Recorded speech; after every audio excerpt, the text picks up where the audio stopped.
Hola a todos, este video es sobre cálculo diferencial, como pueden ver en la introducción al mismo. Entonces esto lo digo por si hay alguien de algún grupo de cálculo integral que acabe aquí por alguna razón. Eso, no creo que les llegue a interesar este video, pero bueno. Esta serie de videos de cálculo diferencial van a estar ligados con los temas que hay que cubrir sobre todo la siguiente semana, a partir del 23 de marzo. Y después supongo que subiré una serie de videos donde explicaré rápido lo que sucede con las reglas de diferenciación y los temas que revisamos las semanas pasadas en clase. Entonces, el último tema que nos hace falta para este parcial, para terminar con esto, es la conexión entre f y f' de x a través de gráficas. No vamos a ver la relación entre función y su derivada de manera algebraica, no lo vamos a cubrir este semestre, pero sí necesitamos entender qué pasa con las gráficas tanto de la función original como de su derivada f' de x. Este tema lo vamos a dividir en dos partes. La primera es algo sencillo, es interpretar, o consiste en interpretar la gráfica de una función f de x. Eso quiere decir leerla. ¿Y a qué me refiero con leerla? A identificar varias cosas que suceden en la función, como por ejemplo su dominio.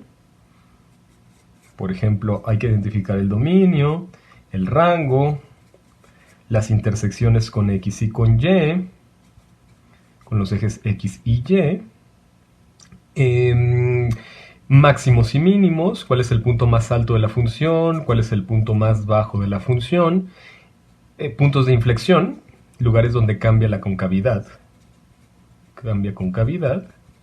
y intervalos. Intervalos de crecimiento o decrecimiento, increment o decrement, crecimiento y decrecimiento, y además intervalos de cambios en concavidad, concavidad positiva y negativa. Eso es lo que vamos a estar leyendo de las gráficas. Entonces en los siguientes videos, dos videos, vamos a leer esas gráficas, a interpretar lo que está pasando. No es necesario que ustedes grafiquen, la gráfica se les va a dar el problema. Esto es parte del problema. Lo único que necesitamos saber hacer es interpretarlo, o sea, leer todos estos elementos a partir de una gráfica y expresarlos de manera correcta, con su simbología y su notación correspondientes. Esa es la primera parte de este tema. La segunda, ahora sí tiene que ver con graficar. ¿Graficar qué? Directamente graficar la función original f de x a partir de su derivada, que es f' de x. Y para esto hay dos reglas básicas que vamos a estar siguiendo. Esto es importantísimo que se lo aprendan, o al menos que lo procesen para que quede bien entendido.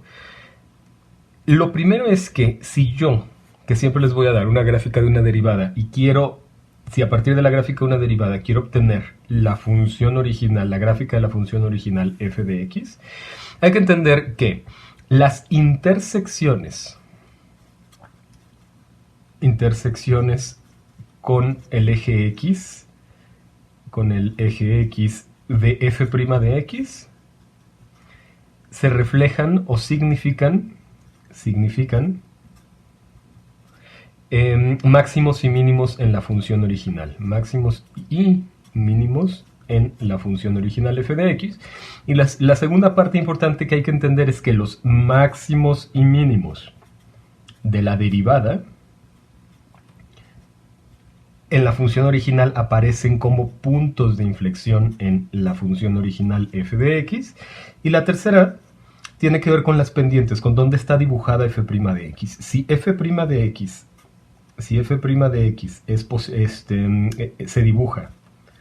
se dibuja sobre x, sobre el eje x, entonces f de x crece, o sea, va subiendo. ¿Qué pasa si está dibujado en el lado negativo? ¿Qué pasa si está debajo del eje x dibujada la función derivada? Bueno, Pues muy sencillo, f' de x va a decrecer, va a bajar. Estas son las generalidades de lo que vamos a estar cubriendo en los siguientes ejercicios. Regresen por favor a este video, sobre todo para entender, bueno, para intentar memorizar estas tres partes. ¿Qué pasa con la gráfica de f de x cuando yo la quiero obtener a partir de la gráfica de la función derivada? Porque estos tres statements, estas tres frases, van a ser fundamentales para poder llevar a cabo estos ejercicios sobre graficar e interpretar la gráfica de la función original.